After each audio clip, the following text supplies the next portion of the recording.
What is up, YouTube? Welcome back to the channel. So, today we're going to talk about something that's been kind of irking me a little bit lately because it's come up in the past couple of weeks in a bunch of different situations, and I keep having to explain it to people, and I figured I would make a video about it because it seems to be a really common misconception on this topic, and so I want to kind of clear it up.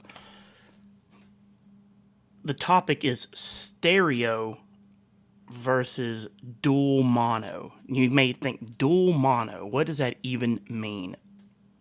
So we're going to break it down because this is a really nerdy type of topic, but I think it's important because I think a lot of people are kind of they have a misconception about like what they're doing when they're designing a guitar rig or they're designing any type of like sound engineering or anything like that. They think, I'm in stereo, or I'm going to do this in stereo, and they're not. They're doing it in dual mono, and it's not having the desired effect that they want it to have. So, what's the difference?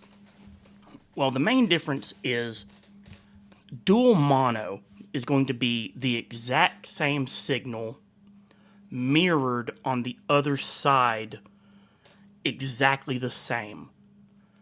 Stereo isn't that. Stereo is two different things that you're hearing peripherally, from two different sources. Like, it's so if you have one signal, it can't be stereo. And I think that's like the biggest misconception that people have. You can't take one signal and split it and make it stereo.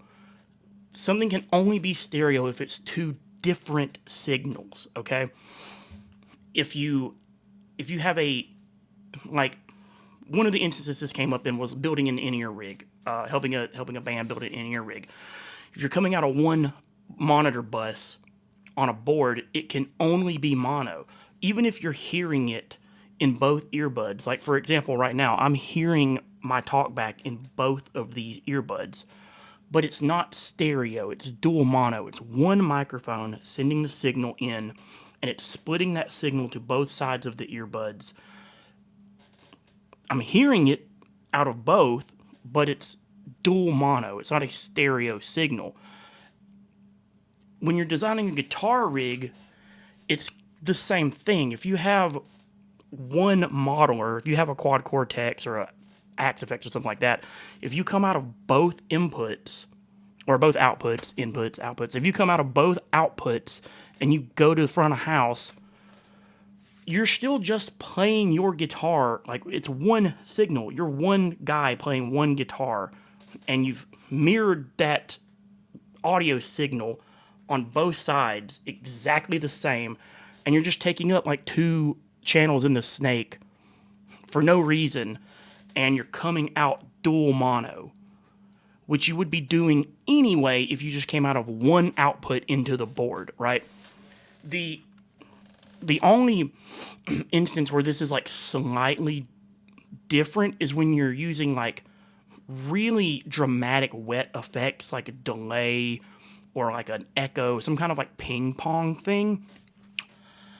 And I see people do this a lot, and like, it's cool. I'm not like knocking your like dry wet guitar rig that you've built with like 3 amps, I see people build rigs like this all the time.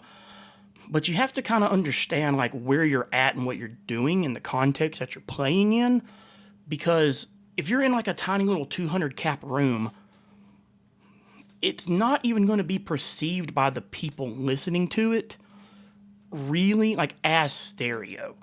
They're going to be so close to the sound source that they're just kind of getting hit with all of it. Like, your brain isn't going to really differentiate between like the milliseconds of your ping pong delay.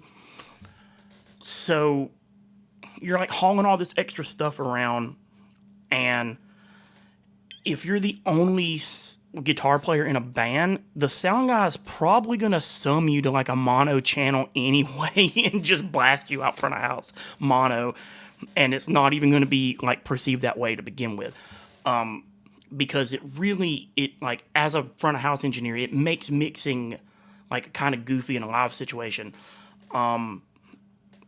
because it like takes up a lot of space in the system, like aurally, and it doesn't really even have the desired effect you want it to have because you're in such a small, loud room anyway with like drums and stage volume and stuff going on that the audience isn't even really perceiving it the way you want them to perceive it. Now, like in an isolated, like you have headphones on and you're listening to a song, yes, you really pick up on the nuances of truly being in stereo with like delays and echoes and stuff like ping-ponging around, or even like drums being panned and you hear a drum fill kind of, like the drummer's hitting the toms and going down to the floor tom, and you get this kind of sweep in your headphones of like, and it feels like the drums are moving around you, right?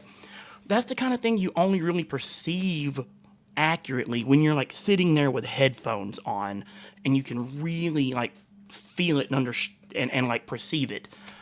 When you're in a loud venue with all this stuff going on, you're not, even if you did pan all your drums nice and you tried to make this big spread, like it's just not really going to be perceived that way.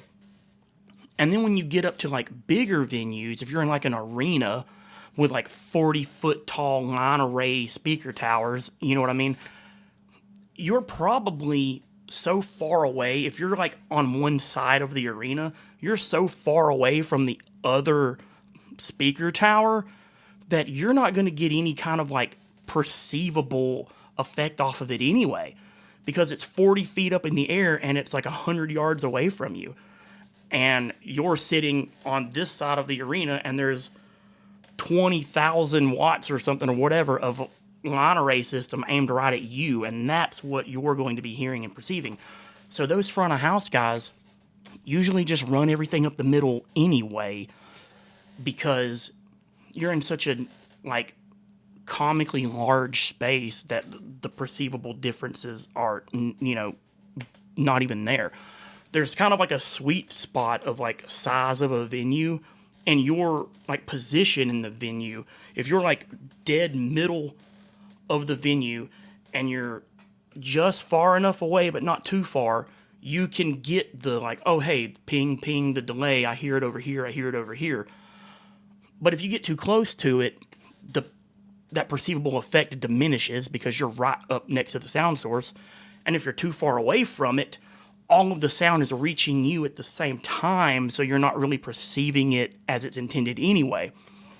So there's like a little sweet spot of size and distance where you can get that effect properly, but very few people in the audience are even going to perceive it that way.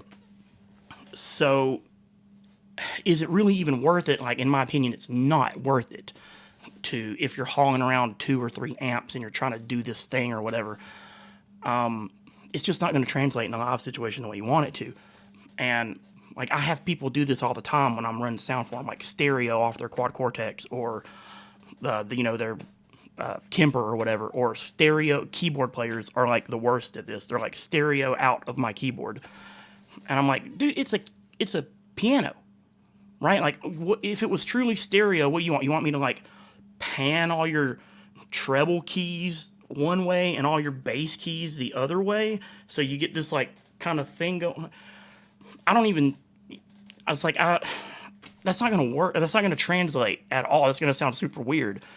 So you're really just sending me 2 mono signals, and I'm probably going to like dump them into a stereo DI box that I could sum into a mono out, and I'm just going to run you into one channel so you don't take up all those spaces in my snake.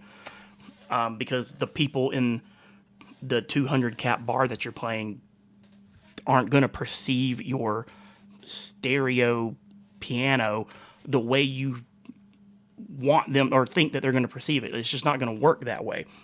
So just make it easy. Just, here's a mono send out of my keyboard.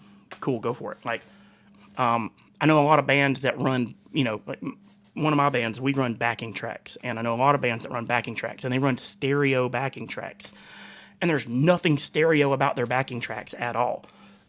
They're just dual mono. It's like the same thing. It just doesn't do what they think it's gonna do.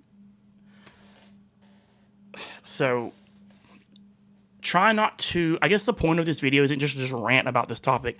The point I'm trying to make is like, don't overthink it and don't overcomplicate your setup more than you need to.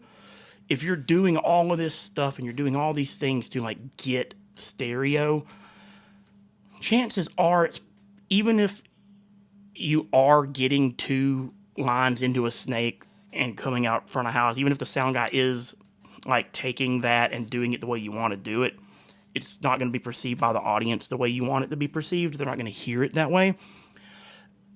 And most of the time, the sound guy's probably not even going to do that. He's probably just going to like sum you down to one channel, and just that way you don't take up a bunch of spaces in the snake that he could use for other stuff. So, and when it comes to like the in-ear thing, having stereo in-ears can be kind of neat. Like I've done it before, and I was able to like pan one guitar over here and have the other guitar over here. But you're taking up 2 monitor buses on the snake, one for each ear, and now you're having to pan stuff. And like, what do you really want out of it, right? Like, other than the guitars, do you want like a floor tom over here and a rack tom over here? Do you want one vocalist over here and one vocalist over here, or do you just want like a nice full kind of sound of it all so that you can kind of hear and differentiate? I said the stereo in-ear mix thing didn't really like wow me or impress me like I thought it was going to, so I just made my life easier and went back to using a mono bus, and just running my in-ears dual mono, so I don't have to open 2 windows up on my app to control each ear.